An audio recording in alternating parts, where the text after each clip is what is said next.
Greg Anders is an Eagle pilot. Also flew the A-10 Warthog. That's Now, we have to clarify just a little bit, Tom. I was a Strike Eagle pilot, so I was a dark gray Eagle pilot. okay. Well, Not like you. I got to fly. I got to.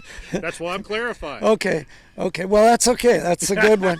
That's a good one. It survived because of its super success, as you know. Yeah. Greg flew the A-10, which is interesting after flying the Eagle, because everybody knows that the A-10 is so slow. It's the only airplane in the United States Air Force that gets bird strikes from the rear. That's correct. That's correct. Wow. Yeah, goose. I took one in the tail from a goose.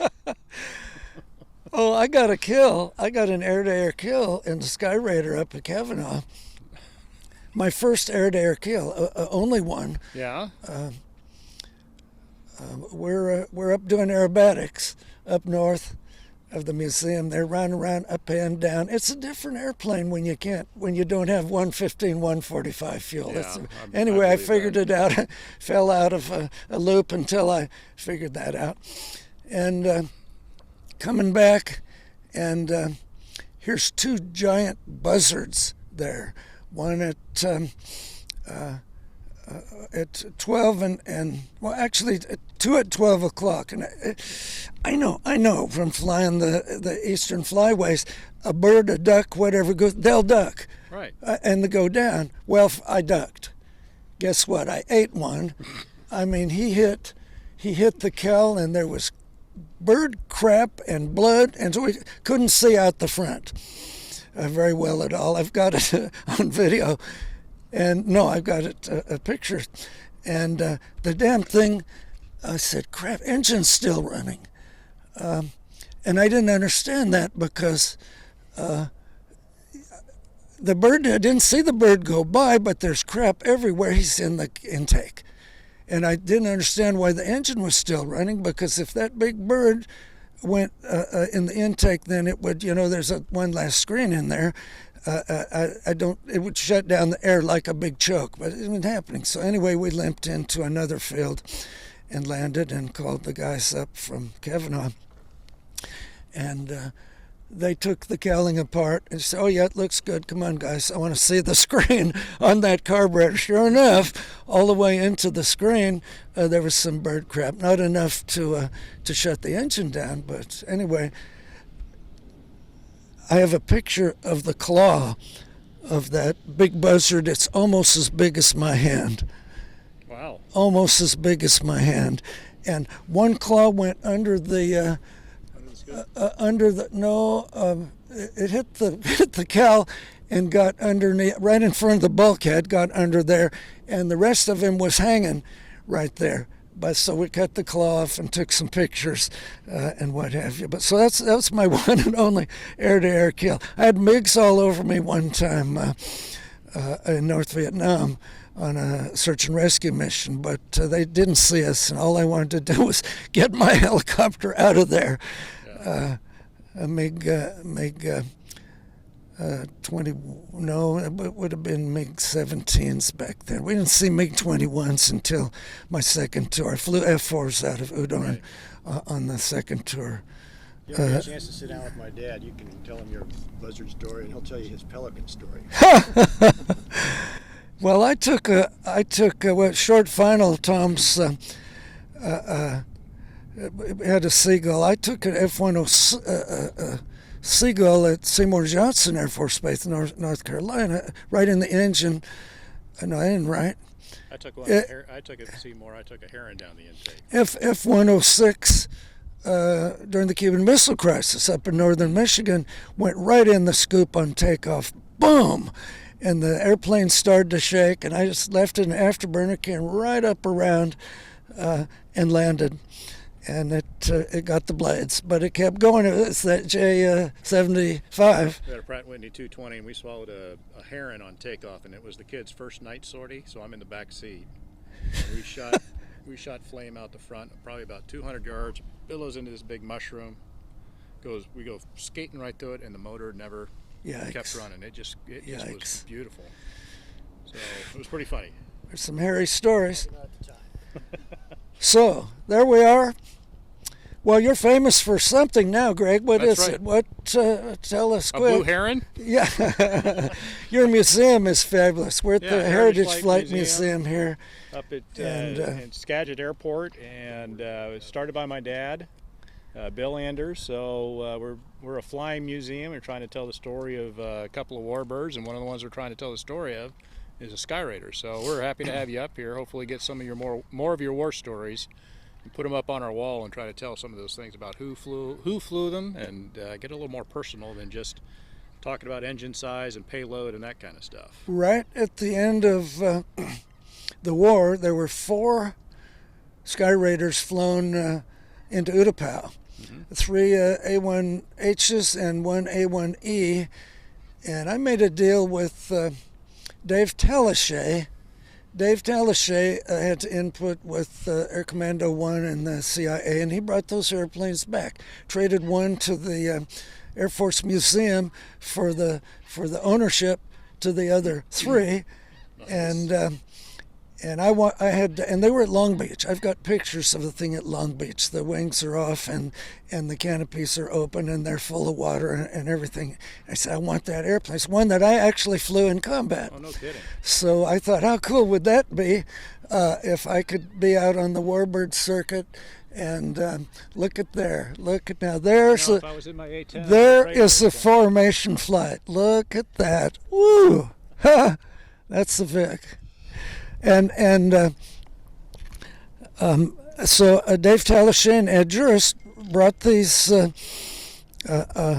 back, and I was going to get the E model, but I had to buy a Russian, Chinese MiG.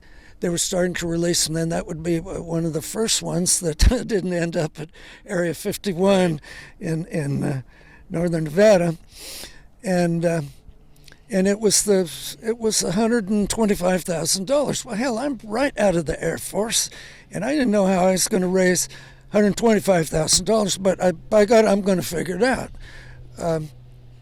So my father was not happy about that. I was born and raised in a BT-13. Okay, Dad had really? 2 right after the war, and Tommy said, "That doesn't sound good. You're going to kill yourself in a Skyraider." Dad, come on. If I was going to kill myself in a Skyraider, it would have happened a long time That's before right. now. He said, I would support a T6.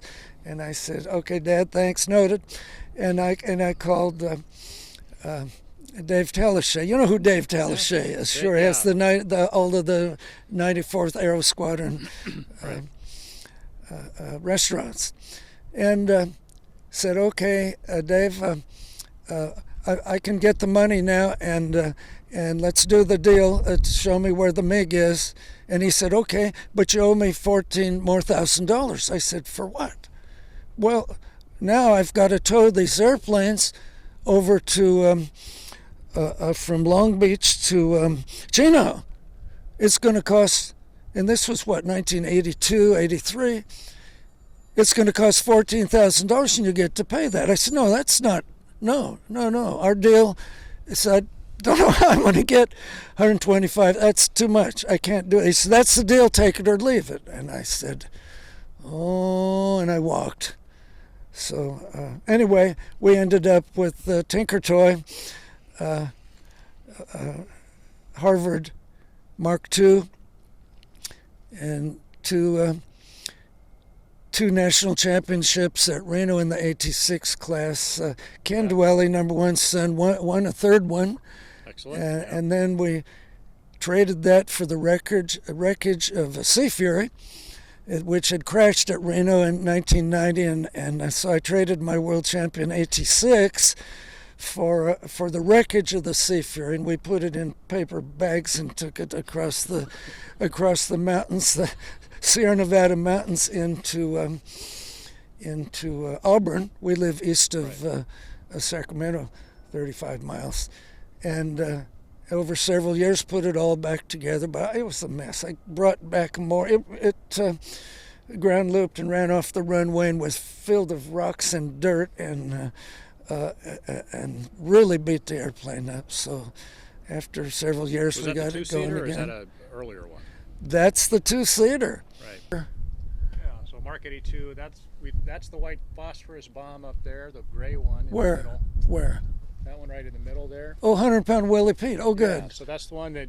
Good morning. I'm Tom Dwelle, Lieutenant Colonel, United States Air Force Retired, and we're at the Heritage Flight Museum north of Seattle today, looking at this beautiful airplane here and that belongs to the Anders brothers. We've got Alan and Greg. It's their airplane, and they're carrying on a wonderful a run on a wonderful airplane. We're going to learn more about that today, and thank God for that, and thank God for Bill too, your father, for doing this. It's a good day. We've had a little bit of rain, but we're going to walk around the airplane now and learn more about it. Cassidy, go ahead and put the wings down. Cassidy is the crew chief. Let me tell you, I flew air defense during the Cuban Missile Crisis. I'm still in touch with my crew chief. Oh, yeah. And my crew chief, aircraft 442 in Vietnam, I'm still in touch with him. So, crew chief can save your life. The airplane has an internal hydraulic system, and you could load the wings with a 25,000-pound airplane. You could load the wings, raise the wings on battery power. That's what Cassidy is doing now. So we're going to have a look at the various weapons. We've got CBU 14s here on the outside, or are they 13s? It's a CBU 14. It's cluster bomb units. One tube at a time. They come out and spread death and destruction all over everywhere. Next to that, we've got a rocket pod, the big one, 2.75-inch forward-firing rockets. And you did a nice job on this mock-up here, guys. Next to that is a white phosphorus bomb, Willie Pete. You'll see this in the film that we're going to show you a little bit later. It's a 100-pound bomb, has a stick of dynamite in the middle. When you drop it, it goes off, and it makes a huge, big shower of phosphorus. Burning phosphorus burns at about 1,600 degrees, and it is good to mark a target or to start a fire at night. If you're up in the mountains in the weather and the flare ship doesn't show up, and many times they did in Vietnamese flare ships. When they did, you couldn't talk to them very well. So Willie Pete, we could start a fire, and then you give something a reference to work with. At night, off a night alert, we always had a flight of 2 during the day for interdiction missions, or air cover, or close air support, whatever. We had always a flight of 4, 2 bombers and 2 napalmers. And it worked like this. Lead and 2 were bombers. And you'll see that in the film we're going to add right now. And so our tactics work like this. Thank you, Cassidy. We're down and locked. And you know, I always did this. I don't know why. I always did this, and I don't know why. It's a Navy thing. The guys in the Navy taught us that. I mean, with 10,000 pounds of ordnance, but that tells me the wing is locked. There are other ways to determine that, but it was just kind of like This is the best way right here. things I had to do. Yeah. Yeah. Yeah, we'll just leave it up. We'll deal with it. If that, if the wing's locked, that should be We're not retracted. The wing's not coming down, so we're leaving it. And that's good. And you can see that from the cockpits. So That's really critical. Okay, so now we have a Mark 82 500-pound bomb. This is a smaller rocket. There are 6 of these, and you could shoot them one at a time, as I recall, or shoot them all, salvo them all at once. 500-pound bomb with a fuse. At one point in the war, at one day in the war, one short day, they gave us radar fuses. It's called a VT fuse, variable timing fuse. It was a radar thing, and it was supposed to go off, 10 feet above the ground or whatever, as a anti-personnel device. Well, the problem is the first time we tried it, I wasn't on that flight, but fortunately, the thing went off as it went by the propeller. The propeller lit off the fuse and blew up the cowling and split the propeller.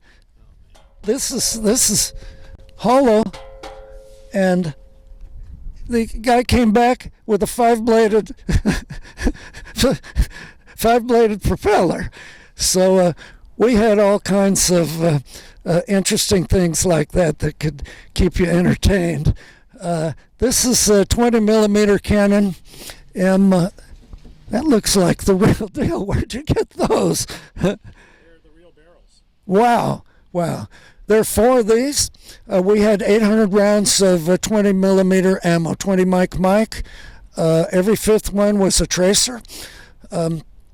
We had HE high explosive, HEI high explosive incendiary, and APT, armor piercing tracer. 4 guns firing simultaneously would put out 50 rounds a second. That's half the speed of that GE Gatling gun, which is phenomenal. I mean, my God, it was amazing. And this is Korean War vintage, right? Okay, what else have we got here? Oh, George, come around here and look. Here's the POW MIA. We lost 18 Skyraiders in the north. Later on, we were doing close air support early in the war, and I did get north one time, but later on the guys would go north, and 18 Skyraiders lost doing search and rescue, escorting helicopters and so forth.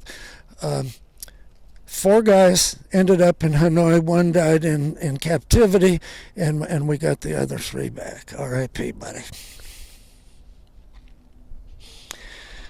So, the guys call themselves ex-cons, okay?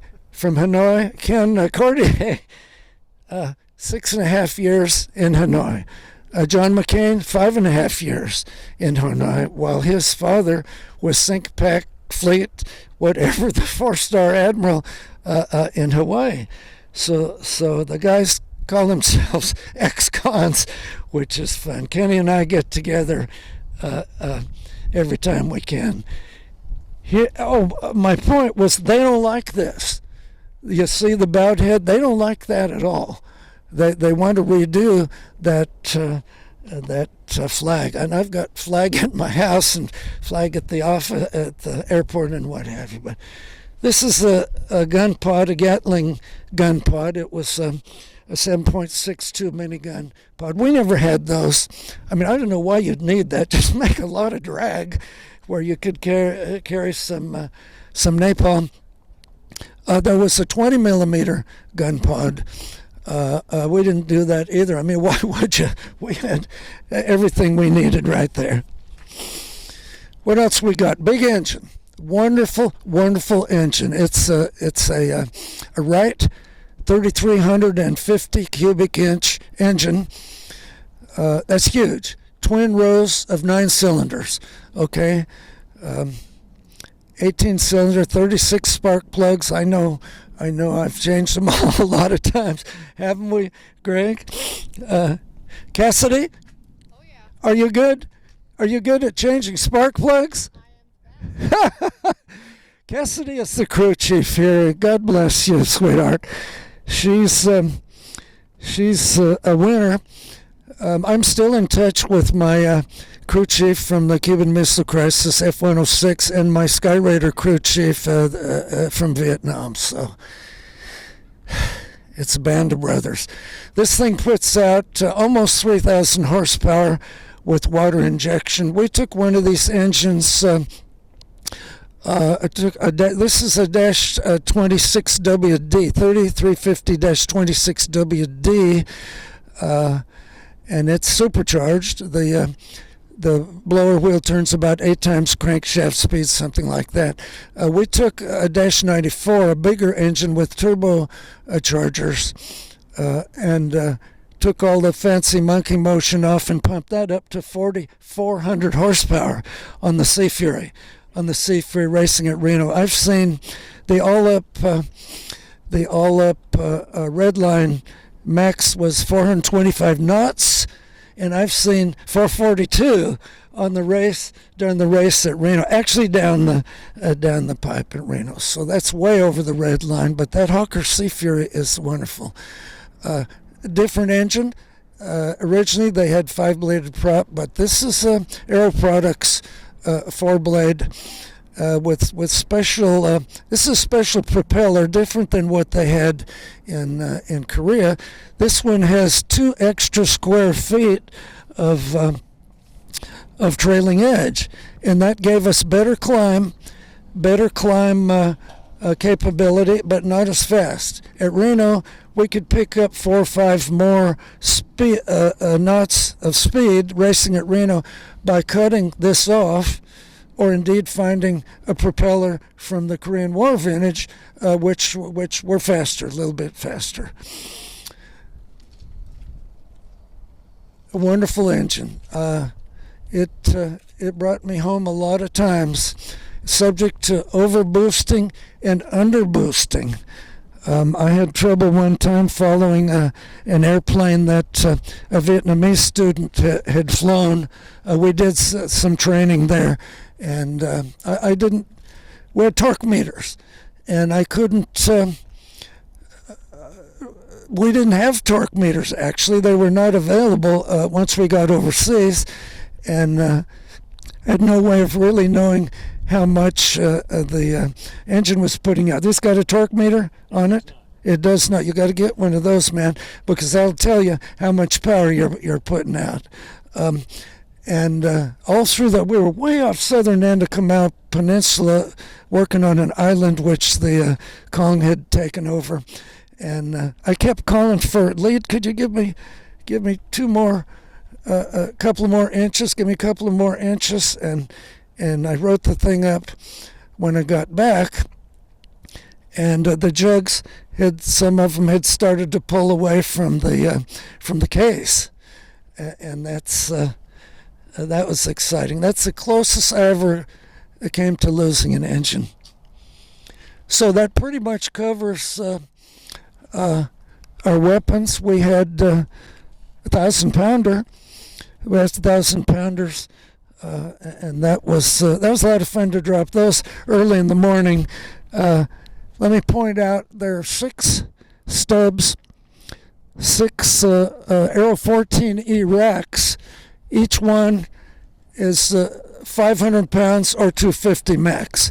Okay, and they alternate because weapons are too big. You can't put a 500-pounder a whole rack, so you do every other one. The stub here.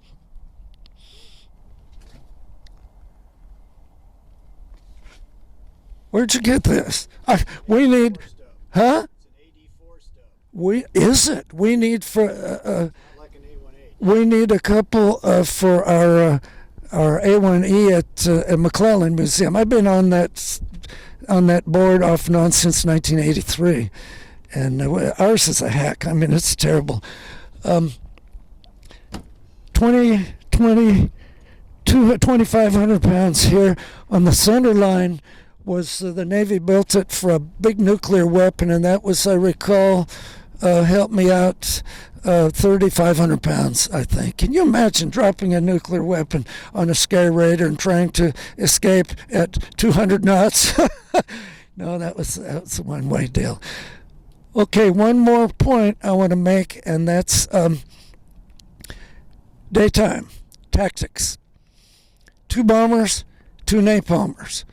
Okay, we learned real quick, you never strafe without dropping napalm first, and you never drop napalm without bombing first. Okay, so lead and 2 had bombs, and then 3 and 4 were napalm and white phosphorus.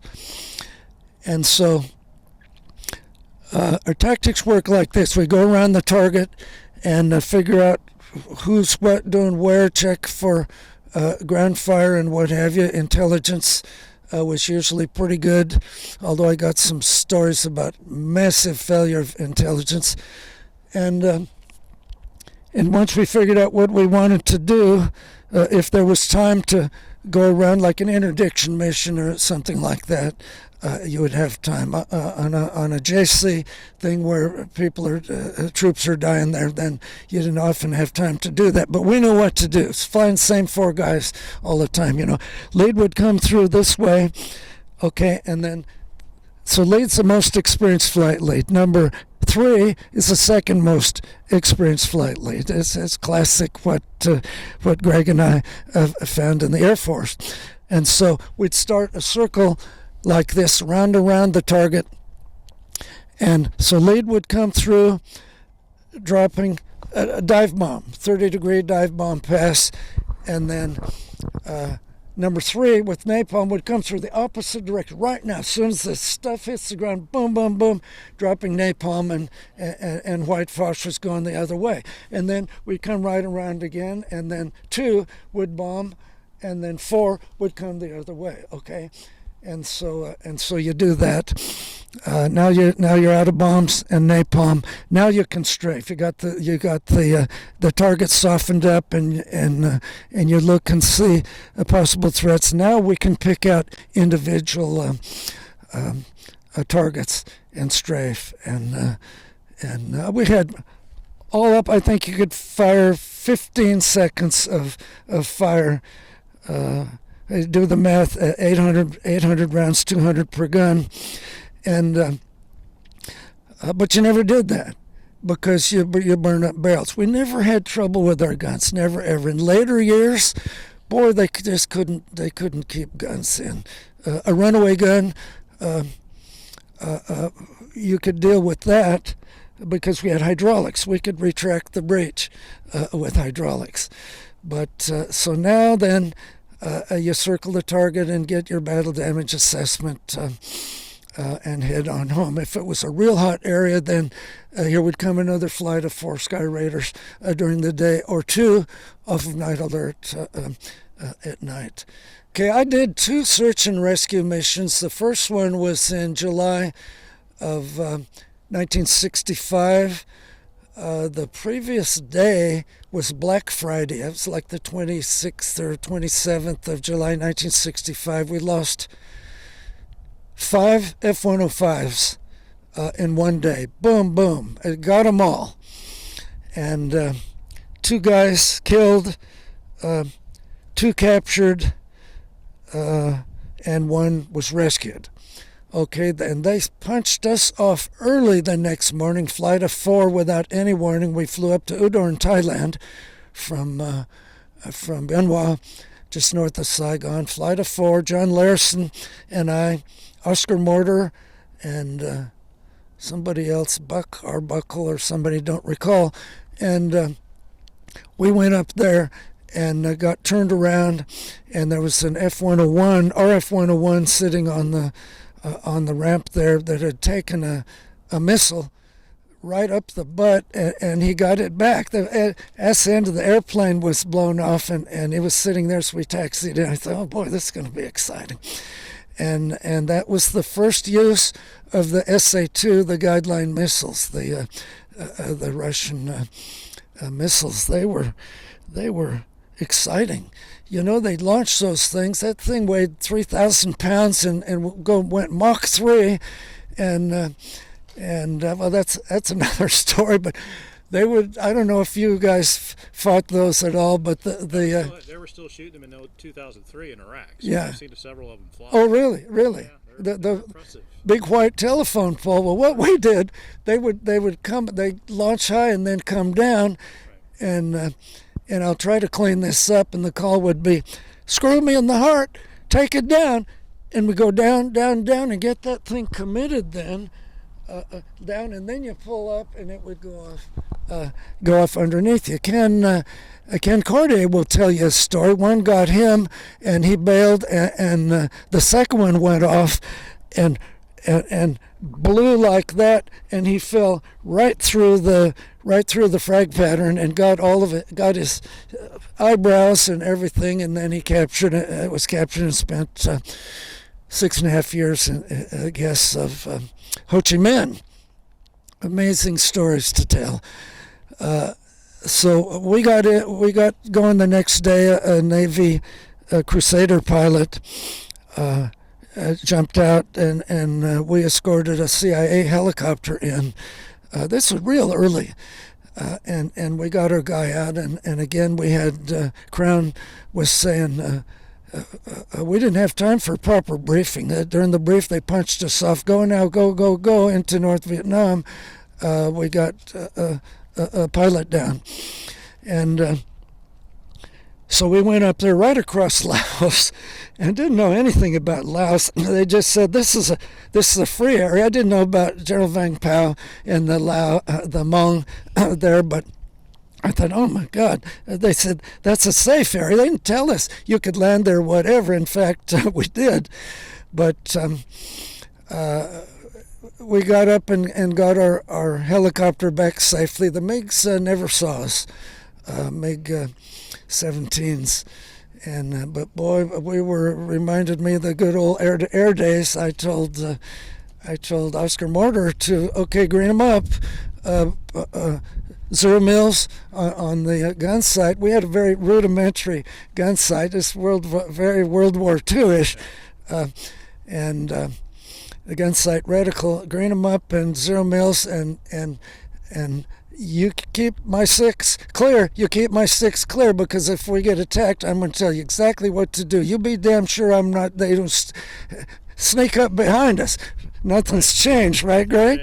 Okay, so we got our guy back into Laos and back in. Second time, Dwayne Rice went down. We were strafing a target off Tui Wa, what became close to Tui Wa in central South Vietnam. And I don't know what happened to him. He was kind of crazy. He was real crazy, but he ended up going out over the water and jumping out. And I'll tell that whole story accurately in my book. But he jumped out of a perfectly good airplane, and he didn't, by God, want me to take pictures. He went into the trees, and it was still running. But he knew that I flew with a Nikon around my neck all the time. I came back with 600 color slides. So he goes into the trees, headed towards the water and headed out. I'm going the other way, and I didn't go into the trees because I'm out of energy. I said, Dwayne, I can't. He said, come on, no, they're getting away with a water buffalo. They're getting away. I'm out of energy. Well, he goes into the trees, and I just was a little smoother and kind of ducked down into a canyon and survived. By the time I got turned around, he's headed for the water. And full speed, full chat. And I said, Dwayne, I can't catch you. You're gaining on me. And I can't catch you. Pull the power back. He wouldn't do it. So what did I do? Close the cowl flaps, to reduce the drag, and now I'm starting to gain on him. Well, there's an air defense guy. Said, I'm behind you. I'm 200 meters. Now I'm 100 meters. Boom! He pulls the power off and goes up like this. Holy crap! And I went vertical, but caught me totally by surprise. Now I'm sucked again. He's headed for the water, and he bailed out. And I watched the thing go down. By now I'm in close trail again, and I thought about turning the gun on to try to get some film, but I knew it'd be shooting bullets. I couldn't figure out how to turn the gun camera on without shooting, so I didn't do that. I thought this would look bad if I actually. That was a good choice, Tom. Yeah. Okay, so. Idea, but good choice. Okay, so now he's in the water, and I went high and said, "Mayday, mayday, mayday! This is bad. Whatever. 1-6. I got a pilot in the water. 3 clicks east of Tuiwa. I need help. I need a helicopter." And about the third call, somebody came up. This is Black Mariah. He says, "I'm in a Black Mountain." He said, "I can be there in 15 minutes. I said, "Roger that." Okay, so I ran a couple of sampans off that were trying to get to him.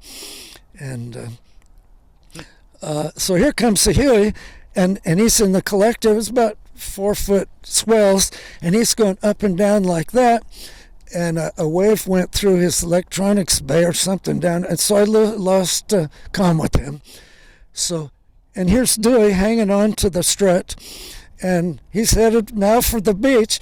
Well, he went to this old Japanese strip at Tuiwa, left over from World War II. It was a pierced steel planking, a runway, short, I don't know, 1,800 feet, something like that, short. And I was real good at full stall landings anyway, because I grew up with BT-13, and by now I had 300-400 hours of Skyraider time. And so they get up to the runway, and the helicopter lets him off in the middle of the runway, and he goes back to Black Mountain there, which was a terrible place. I don't know what those guys were doing, or anyway, they were spooks. And so I looked around and I said, "What the hell?" And we're 50 miles from Queen Yan. I found out later they're listening to all this on the radio. And so he's standing in the middle of this runway waving his arms. He's soaking wet. He never came up on the survival radio. He never got in his raft, and he never came up on the radio. And he's standing in the middle of the runway waving his arms. Well, crap. Okay, I figured out which way the wind's going, and I didn't see any holes or anything. It looked doable. So I came around and I really slowed it down. We're pretty low on fuel at this point. I slowed it down and just drove it onto the runway, knowing that I could kill a lot of speed. Used to do that in wet runways, in my experience, until I got to the end and ground looped it to keep from going off the end. Okay, oh crap, so good so far. This could turn out badly. As I landed, he jumped out of the way, and it nearly ran into him out on the runway. Turned around, went back, stopped. He got in the right seat, just like when Bernie Fisher rescued Jump Myers. Jump was my ops officer during the Cuban Missile Crisis, the F-106s. Okay, so he gets in, and he's soaking wet, and he's sitting, no parachute or no survival kit. He's about this high, okay, and he's Abel Sugar. I mean, he's completely ape. He's babbling like an idiot. So I went all the way down into what was an overrun, and he said, "You know what to do? You know what?" I said, "I know what to do, Dewey." He said, "You run it all up. You leave the flaps up." I said, "I can handle this. I know what to do." He said, you leave the flaps up, so when you run out of runway, Dewey, if you open your mouth one more time, I'm going to kill you." And that's the last I heard out of him. Cassidy, are you getting this? Oh, I am. Come on down here, sweetheart. I want to introduce you. And I didn't hear anything more from him. And we got back home, and boy, talk about a hero's welcome. I mean, hell, if I'd have got out, but no bullet holes, I don't think I had any holes in the I mean, didn't care. I mean, a lot of times we didn't know if we had bullet holes. The next day, crew chief would say, would say, Lieutenant, we found more bullet holes in the tail. Yeah, right, good. That's a good place for them. And so they got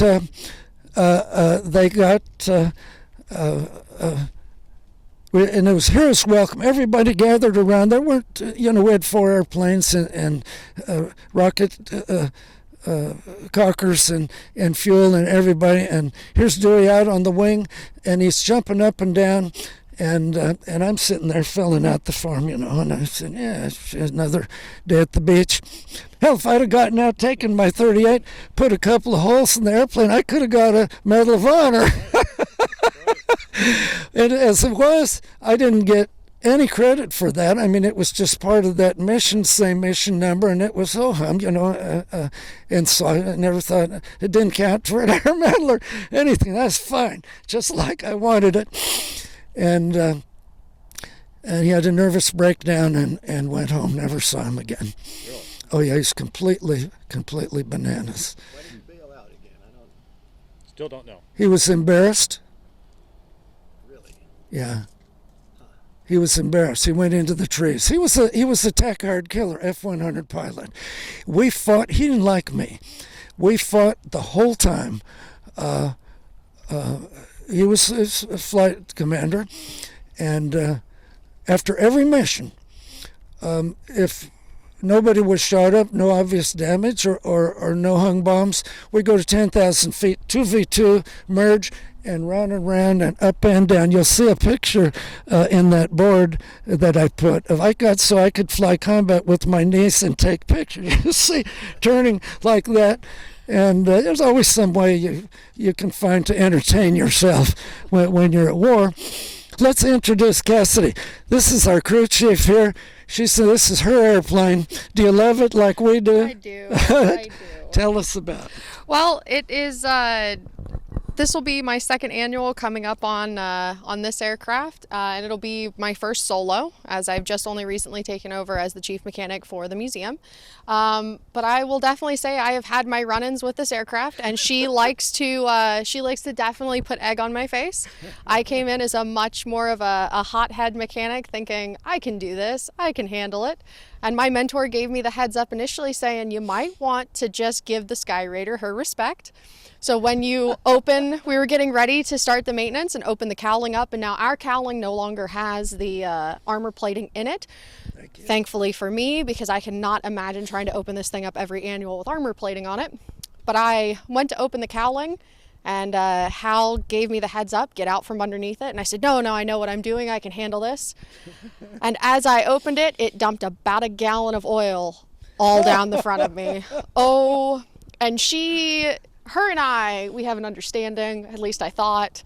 But it's definitely gotten me a few times pretty good with oil down the back of the shirt, down into the shoes. But it is an unbelievable aircraft to work on. This is how they actually got me. This is how they reeled me in the door. I started here on the start of them saying, hey, we're starting the Skyraider annual. Would you like to join? And that was it. Hook, line, and sinker. It was game over from there. But this is it is the most amazing feeling to work alongside this, to watch these guys fly this thing during the fly days and see what it can do for how big it is. It is amazing. How many hours, or do you measure it in days to do an annual? I typically measure it in days. Yeah. So on this particular one, this time around, we're going to do a little bit of a longer one. So like I said, since this is going to be my first solo maintenance on this, so we're just going to kind of take it slow and go through everything, considering it is such a big engine. Actually, as far as the airframe goes, I'd have to say the engine's probably the thing that would be the most time consuming. Oh, yeah. The airframe's pretty straightforward, really not too bad to work on, easy to get in and out of, and realistically just great. Just a fantastic built aircraft. I thoroughly love working on it. Well, the guys are fortunate to have you, and you're fortunate to have them, because I can tell you're doing this right. And I can tell you, I've flown most of the fighters. I've started in the F-86 L air defense. I flew with the Royal Air Force Hawker Hunter and the F-4K with the Royal Navy and the F-4M. And it goes on and on. A lot of fun, but I can tell you, Cassidy, that an airplane is a living, breathing thing. And if you treat it right, it's always going to bring you home. Right, Greg? Tell us about that. Absolutely right. That, we're always, I spend more time flying the P-51, and that's kind of how I feel about her all the time. Yeah. Just always listening to her, always loving on her, and making sure she's flying well. Ellen, what do you think about this big monster? Great flying airplane. Even though it's big, looks huge, it's very nimble. How much time do you have now? Probably 500 hours. In this? Yeah. Oh, wow. And you? About the same. Oh, about wow. 400, 500. Oh, wow. Guys, thanks for welcoming us today, Cassidy and Ellen and Greg. This is a wonderful experience for me and for us. And George, he's the owner and manager of the Office of Image Archaeology, and he restores films, and he's got some of the most amazing stuff you've ever seen. We did a video. He and I took my gun camera film, my 16mm original film. He restored it a frame at a time on a new machine that has digital machine. And if you need pictures digitized or whatever, George is your guy. And that film has been not quite a year, but it really took off initially at first. It's about 30 minutes of gun camera film. And I started out saying, this is my story, and just kind of bantered like what we're doing today. And then as I didn't know what was coming up in the film because I hadn't seen it a long time, George wouldn't let me practice. I said I want to make some notes so I get no. He said, this virgin film, I want you to call it like it is. And I poured my heart out and said some things probably that I shouldn't have. I know because the museum, Boeing people, they have the film and they've chosen not to do it. Because I say that we'll do it. We're having fun. We'll be showing her We're having fun. I mean, this film.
Guess who maintains a Skyraider around here?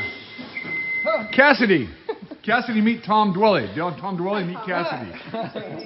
Good for you. Where'd you learn how to She do maintains all the aircraft here. I went to school in Alabama for 2 years through a technical school, and then started working in Pennsylvania, and I've kind of moved around from there, and now I'm here that? Wow. for about 5 Well, years. let me see your fingernails. Okay.